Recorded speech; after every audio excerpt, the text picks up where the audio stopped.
In a huge victory for marriage equality, the Supreme Court has decided to not hear any more appeals in cases that have challenged the right for gay people to get married.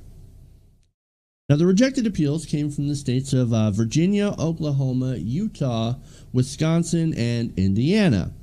Now, that means essentially that the lower court rulings in those states that struck down bans against same-sex marriage stand.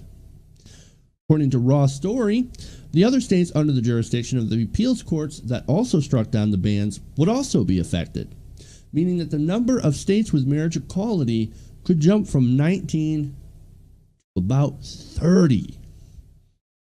That's amazing. These states, man, they're falling like dominoes, and that's amazing. What this means, I mean, look, the tide of progress and equality will not be stopped.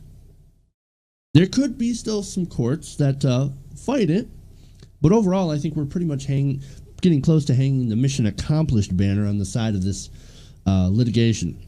That, of course, does mean, however, that you're going to get people who are thumping the Bible. They're going to thump it a lot louder now. So while this is a good thing, I think the court has handed more ammunition to the right wing to use in elections. So there's an upside and there's a bit of a downside. Of course, no matter what, the right wing would use any of these decisions to try and gin up the base.